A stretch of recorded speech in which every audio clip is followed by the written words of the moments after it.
Hello everyone. मेरा नाम रोहिणी नंदन है और मैं प्रेजेंट टाइम पे एमबीबीएस कर रहा हूँ पीजीआई आजमगढ़ से। ठीक, ये जो हमारा वीडियो है किसी भी केमिस्ट्री के टॉपिक से रिलेटेड नहीं है। ठीक, इसमें सिर्फ मैं ये बताने वाला हूँ कि कैसे केमिस्ट्री में इजीली 150 गेन किया जा सकता है। और क्योंकि मैं खुद बहुत ज़्यादा नहीं पढ़ा हूँ केमिस्ट्री, मेरे 4th अटैम्प्ट में सिलेक्शन हुआ है। ठीक, और मैं बहुत कम पढ़ा था केमिस्ट्री, मेरा पूरा फोकस होता था मेरे फिजिक्स पे, क्योंकि मेरा फिजिक्स बहुत ज़्यादा वीक था। ठीक, तो सब फोकस मेरा फिजिक्स पे हुआ करता था और केमिस्ट्री में बहुत ज़्यादा नहीं पढ़ता था, बहुत थोड़ा पढ़ के भी ठीक ठाक नंबर लाता था। जैसे मैं जब केमिस्ट्री दिया था पहली बार दिया था तो मेरे केमिस्ट्री में जो मार्क्स आए थे 90 मार्क्स आए थे। ठीक, लेकिन जब सेकंड अटैम्प्ट दिया तो उसमें मेरे 140 आए, फिर 150 आए, फिर दोबारा जब दिया तो 151 आए। ठीक, लास्ट जिसमें मैं सिलेक्ट हो गया।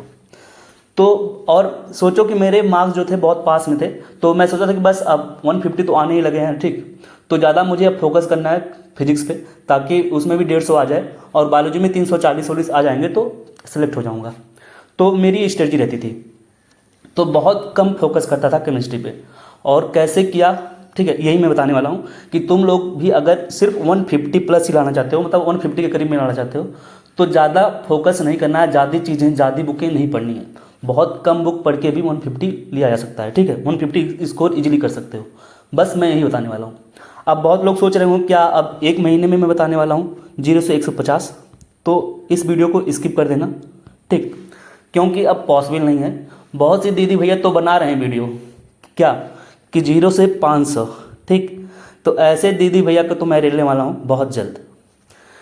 ठीक है, तो ये मैं जो सोच रहे हैं कि 0 से 150 इजीली गेन कर लेंगे एक मंथ में, वो छोड़ के चले जाएं, ये कभी भी पॉसिबल नहीं है। ठीक है, कि 0 से 150 पे पहुंच जाएं केमिस्ट्री में। और ये वीडियो को स्किप कर दें। और ये भी नहीं है कि वो पढ़ना ही बंद कर दें। मैं उनसे यही कहूँगा कि ठीक है, तुम अब कोशिश करो, पढ़ते रहो, लेकिन नेक्स्ट के लिए तैयारी करो। तुम 2025 के लिए तैयारी करो अब, लेकिन ये सोच के कि अब अगले साल तैयारी करेंगे, तो छोड़ मत देना पढ़ाई, अपनी पढ़ाई करते रहना। ठीक है, डीमोटिवेट मत होना। ठीक, कि अब चलो अगली बार के लिए तैयारी करते हैं। तो मैं बस उनके लिए वीडियो बना रहा हूँ जो 50 पा रहे हैं तो 100 पा सकते हैं। ठीक, और 100 पा रहे हैं तो 150 पा सकते हैं। लेकिन तब भी कब पाएंगे, वो जब कम से कम अभी 6 घंटे देना पड़ेगा इनको केमिस्ट्री में। ये केमिस्ट्री में अगर 6 घंटा अभी देते हैं तो जाके 50-60 नंबर इंक्रीज कर पाएंगे। ठीक है, तो क्या करना है, ज़्यादा चीज़ें नहीं पढ़नी है, जितना मैं बोल रहा हूँ बस उतना कर लेना और 6 घंटे दे देना, सिर्फ केमिस्ट्री को 6 घंटे दे देना अपना। बाकी चीज़ें अगर तुम्हारी अच्छी हैं, अगर फिजिक्स बायोलॉजी तुम्हारी अच्छी हैं तो सिर्फ 6 घंटे तुमको बायोलॉजी में देना है। अगर दे दिए तो तुम्हारे 50 से 100 नंबर बढ़ सकते हैं, 100 से 150 हो जाएंगे।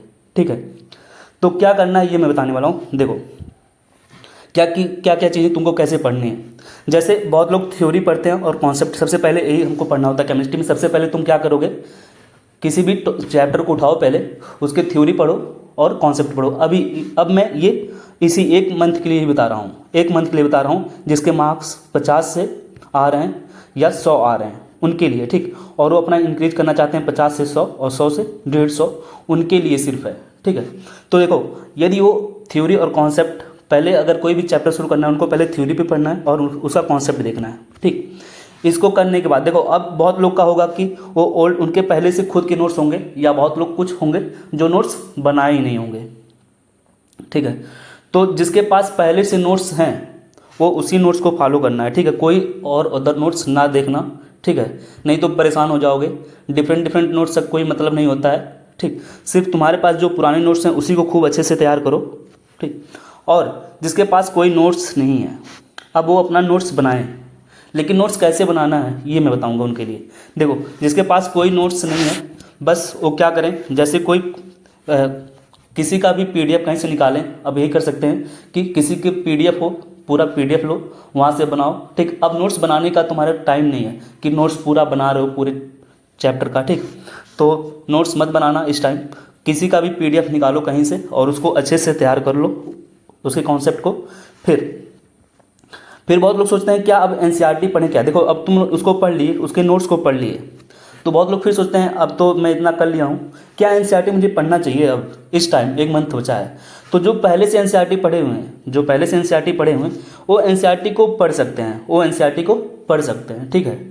लेकिन जो अभी तक एनसीईआरटी पढ़े ही नहीं हैं वो क्या करें। देखो बहुत लोग ये सोचते हैं कि एनसीईआरटी पढ़े सिलेक्शन नहीं हो सकता, मीन्स अगर जो एनसीईआरटी पढ़ा ही नहीं तो सिलेक्ट ही नहीं होगा। तो ये मैं कहता हूँ कि बिना एनसीईआरटी पढ़े भी सिलेक्शन हो सकती है, क्योंकि मैं खुद सिलेक्ट हुआ हूँ। मैं बताऊँ कि मैं यूपी बोर्ड का स्टूडेंट हूँ, ठीक। और जानते हो यूपी बोर्ड में पूरा हिंदी मीडियम का बुक होता है, फिर अगर तैयारी करो तो सीबीएसई बोर्ड का ये बुक होता है हमारा केमिस्ट्री का। तो ये नया नया मुझे मिला और सब इंग्लिश में था, तो मेरा बिल्कुल भी पढ़ने का मन नहीं करता था। मेरे जितने भी जहाँ पे मैं कोचिंग ज्वाइन किया वो सब नोट्स पढ़ाते थे, जो नोट्स लिखाते थे, बस नोट्स अच्छे से तैयार करता था और पीवाईक्यू लगाता था, क्वेश्चन जो होते थे उसको लगाता था। आज ज़माना आ गया मॉक टेस्ट का, मॉक टेस्ट लोग दे रहे हैं, ठीक। ज़माना आ गया है, नई नई बुक आ रही हैं, उनको लोग फॉलो कर रहे हैं, डीपीपी लगा रहे हैं, ठीक। ये सब मत करो, टाइम बर्बादी है, इस टाइम कुछ भी मत करना, ठीक है। अगर एनसीईआरटी नहीं पढ़ो तो तब भी सिलेक्शन हो सकता है, अगर तुम्हारे ठीक ठाक नंबर आ रहे हैं तो। हाँ, ये मैं कहूँगा कि एनसीईआरटी बिना पढ़े तुम सोचो 180 लेते आओ, तो ये थोड़ा इम्पॉसिबल है, तुम नहीं ला सकते। 150 तक मैंने लाया हूँ तो तुम भी ला सकते हो, ठीक है, बिना एनसीईआरटी पढ़े।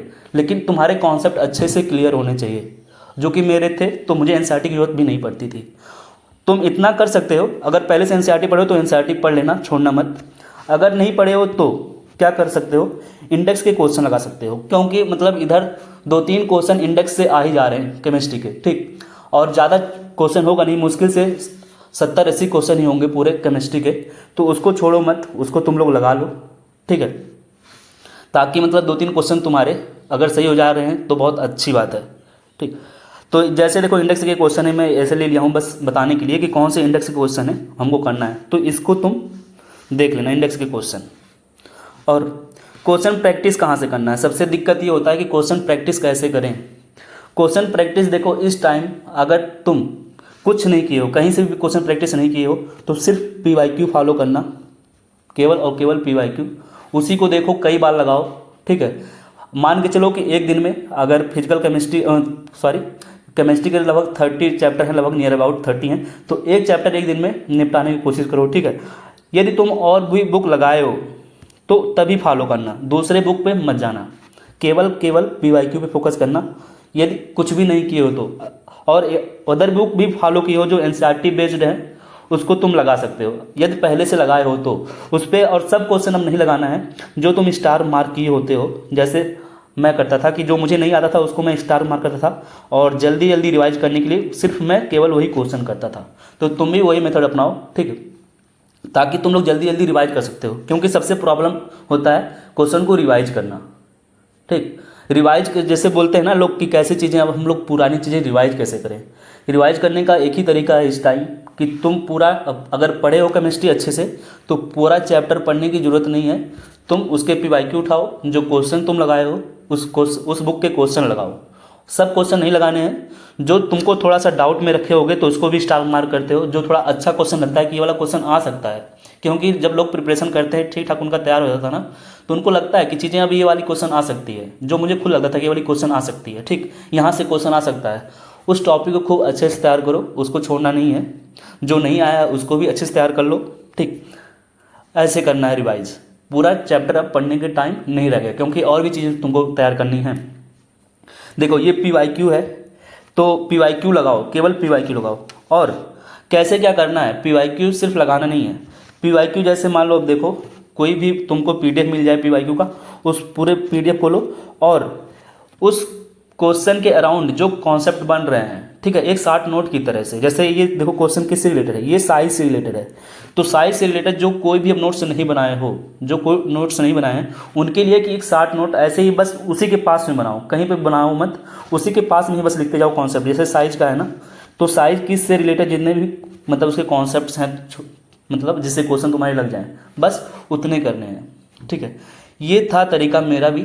मैं बहुत ज़्यादा मैं बता दूं कि सिर्फ और सिर्फ मैं पीवाईक्यू किया करता था, और कोई भी बुक मुझे पता नहीं है। पता नहीं लोग कौन कौन सी बुक का नाम बताते हैं केमिस्ट्री के लिए, ठीक है। मॉक टेस्ट लगा लो, दुनिया भर का पता नहीं क्या है, पहली बार मैं अब नाम सुन रहा हूँ इधर 2-3 साल 1-2 साल से, ठीक, जब सेलेक्ट हो गया। तो ये सब करने की ज़रूरत नहीं है। तुम लोग बस अच्छे से PYQ लगा लोगे तो तुम्हारे ठीक ठाक नंबर आ जाएंगे, ठीक है। क्योंकि तुमको भी पता है कि इतना बार नीट का एग्ज़ाम हो चुका है, तो कौन कितना बार क्वेश्चन घुमाएगा, कितना क्वेश्चन घुमाएगा। हो सकता है 1-2 चैप्टर का मिक्स करके बस कॉन्सेप्ट लगा के पूछ सकते हैं, ठीक है ना। तो PYQ पे अच्छे से फोकस करना, मैं बार बार यही बोल रहा हूँ, PYQ पे फोकस करना।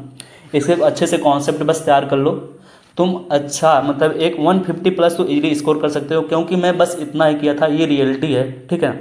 मैं NCERT भी अच्छे से नहीं पढ़ा था। मैं NCERT भी अगर पढ़ा हूँ तो सिर्फ ऑर्गेनिक का एक बार बस पढ़ा हूँ, मैं बता रहा हूँ, सिर्फ एक बार ऑर्गेनिक का पढ़ा हूँ। तो ये ज़रूरी नहीं कि यदि इस समय तक अभी तुम NCERT पढ़े नहीं हो तो सिलेक्ट नहीं हो सकते, तुम अभी भी सिलेक्ट हो सकते हो, ठीक है। ये डिमोटिवेट मत होना ये सोच के कि मैं NCERT पढ़ा नहीं हूँ तो अब क्या करूँ, NCERT पढ़ूँ क्या करूँ, समझ में नहीं आ रहा है। तो अब ज़रूरी नहीं है, यदि नहीं पढ़े हो तो अब मत पढ़ना, ठीक है। जो होगा उस देखा जाएगा, ठीक। लेकिन बस जितना मैं किया था उतना तुमको बता रहा हूँ कि PYQ लगा लो अच्छे से।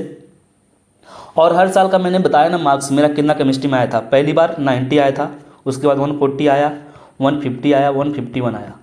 तो बस मैं इतना ही करता था। अगर NCERT पढ़ी होती तो मेरे भी मार्क्स हो सकता हो थोड़ा बहुत बढ़ते, ठीक है। तो बस यही रीज़न था कि मैं 150 तक ही रह गया। अगर तुम अपना नंबर बढ़ाना चाहते हो, ठीक ठाक लाना चाहते हो, तुम NCERT पढ़ो, ठीक है। तुम सोचते हो कि मतलब तुम्हारे 170 180 आए तो NCERT पढ़ लेना, लेकिन 150 तक लाना चाहते हो तो इतने से तुम्हारा हो जाएगा कि तुम अच्छे से PYQ कर लो, तुम्हारे जो नोट्स हैं उसको कर लो, अगर ठीक ठाक टीचर के तुम्हारे पास एक प्रॉपर नोट्स हैं तो, ठीक है। बस इतना कर लेना। कुछ दीदी भैया इस समय बना रहे हैं वीडियो, क्या बना रहे हैं वो देखो, 0 से बता रहे हैं वो 500 गेन करने के लिए। कभी बता रहे हैं 40 दिन में तो कभी 30 दिन में, ठीक है। तो इनकी रिलाई होने वाली है। तुम लोग बताओ कैसे ये पॉसिबल है। ये पॉसिबल है 0 से 500 गेन करना 30 दिन में, ये पॉसिबल है। मैं कहता हूँ चैलेंज देता हूँ दीदी भैया को, वही गेन करके दिखा दी होती, ठीक है। तो इनकी रिलाई होने वाली है। देखो पॉसिबिलिटी जो रियलिटी है वो बता नहीं रहे हैं, ठीक। आके तुमको बाद में डिमोटिवेट होंगे। वही दीदी भैया बोल रहे हैं कि जो निगेटिव लोग हैं उनसे थोड़ा दूर रहो। तो मैं बता दूं बहुत ज़्यादा पॉजिटिव इंसान हूँ, मेरे जितना पॉजिटिव इंसान शायद तुम पाओगे भी नहीं। और मैं अभी तक अपने मतलब ऐसे ही रियल में अपने पास में किसी को नहीं देखा हूँ जो मेरे जितना पॉजिटिव कोई इंसान हो, ठीक है। जो रियलिटी है कि अगर तुम जो मैं बताया हूँ अगर 40 से 50 तक का तुम्हारा नंबर है, सिर्फ तुम PYQ अच्छे से कर लेते हो, कॉन्सेप्ट देख लेते हो, तो तुम्हारे 90-100 तक आ जाएंगे। यदि 100 के पास में हो, 10 के पास में हो, जितना बोला उतना करते हो तो इसके पास में तुम पहुंच सकते हो, ठीक है। मैं ये नहीं कहूँगा कि तुम 180 गेन कर सकते हो, जो रियलिटी है उसको बताओ, ठीक है। अब देखो ये वीडियो, ठीक है, जैसा भी तुमको लगेगा इस पर कमेंट करना। और दीदी भैया के ऊपर ज़्यादा फोकस मत करो, जो तुमको बता रहे हैं 0 से 500 गेन करो, ठीक है। सब बकवास है, चूतिया बनाना है उनको, क्योंकि उनको तो बस एक मॉक टेस्ट का प्रचार करना अपने, तो उस पर तो वीडियो बनेगा बाद में। तुम लोग अपना टाइम बर्बाद मत करना, जितना बोला हूँ बस उसको फोकस करना। इस तरह की वीडियो देखो ही मत जो आ रही हैं कि 0 से 500 कर लो, 0 से 600 कर लो, कभी पॉसिबल नहीं। मैं बोलता हूँ कि जिसके 200 आ रहे हैं ना उसका भी बहुत ही मुश्किल है 500 पाना, ठीक है, जिसके 200 आ रहे हैं। So thank you. वीडियो पसंद आया होगा तो वीडियो को शेयर करना। और एक चीज़ मैं बता दूं, अभी मैं एक वीडियो और बनाने वाला हूं जिसमें मैं बताऊंगा 85 इंपॉर्टेंट टॉपिक केमिस्ट्री के, ठीक है। इस पर एक वीडियो बनने वाली है। जैसा भी होगा तुम लोग बताना कि इस पर वीडियो बनाना चाहिए कि नहीं बनाना चाहिए, तब मैं आगे बनाऊँगा, ठीक। So thank you. अगर वीडियो पसंद आई हुई तो वीडियो को शेयर करना और चैनल को सब्सक्राइब करना।